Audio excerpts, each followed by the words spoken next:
Bon, d'abord, je dirais que cet événement, cette manifestation, le fait que le Maroc soit invité d'honneur du Salon du Livre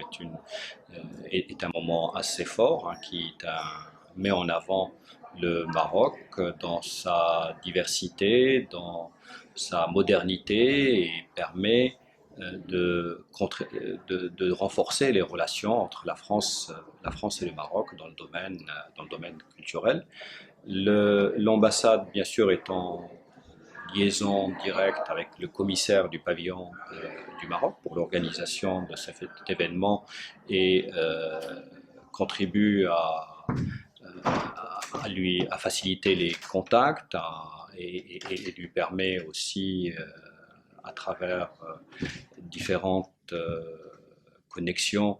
de renforcer la présence des Marocains du monde au niveau de cette manifestation. Mais nous avons aussi développé un certain nombre de manifestations par ailleurs qui viennent renforcer justement cette présence du Maroc à Paris à travers un certain nombre de rencontres et de colloques. Encore il y a quelques jours, nous avons une rencontre au Sénat sur les sujets de l'éducation et les sujets de la culture. Il est projeté aussi d'avoir quelques concerts qui auraient lieu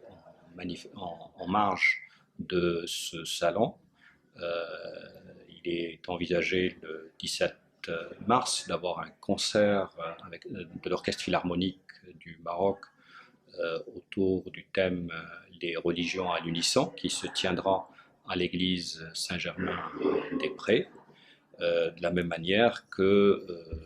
le festival Gnawa organise au Bataclan un concert le 27 mars qui coïncide avec le jour de la clôture du Salon du Livre. Et il est de la même manière, il y a un certain nombre d'autres événements qui sont en cours de préparation et qui amplifieraient, je dirais, la présence du Maroc au sein du salon par justement une présence dans d'autres lieux.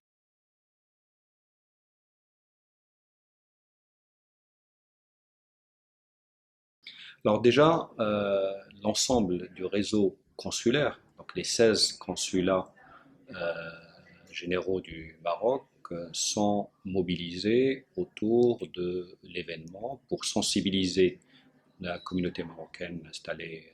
en France à l'événement et pour l'encourager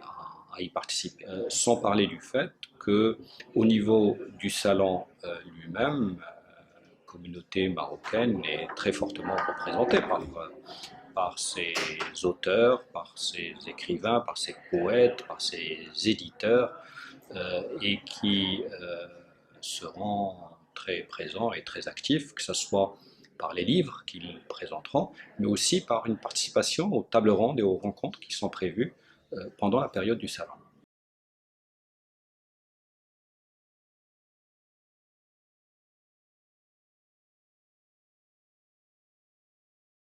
Les mercredis de l'ambassade, c'est une rencontre mensuelle qui permet, autour d'un thème, très souvent des thèmes plutôt culturels, de réunir des Marocains résidant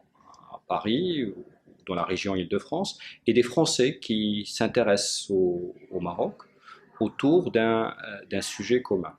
Donc c'est des rencontres conviviales, c'est des rencontres de découverte, c'est des rencontres d'échange, c'est des rencontres de dialogue. Et à travers ces conférences, à travers ces échanges, bah, nous, de la culture, bah, qu'on puisse faire connaître cette dynamique, qu'on puisse faire connaître les réformes que le Maroc a engagées, qu'on puisse faire connaître aussi euh, tout aujourd'hui l'importance qui est accordée, même sur le plan au niveau de la constitution du Maroc, à la diversité, à la pluralité euh, culturelle, et qui sont autant aujourd'hui d'atouts pour aborder la mondialisation et qui permettent de faire en sorte que le Maroc n'est pas simplement un consommateur de culture provenant de l'extérieur à travers les paraboles, mais aussi peut être producteur de culture, peut être producteur de sens et peut être, en puisant dans son patrimoine extrêmement culturel extrêmement riche dans son histoire, et à partir de là peut être en interaction et en dialogue avec les autres cultures. Donc c'est réellement cette ouverture sur le reste du monde euh, telle qu'elle est prônée, telle qu'elle est développée, telle qu'elle est mise en œuvre par Sa Majesté le Roi, que l'on essaye à notre modeste niveau de traduire à travers différentes actions. Et les mercredis de l'ambassade s'intègrent dans ce processus.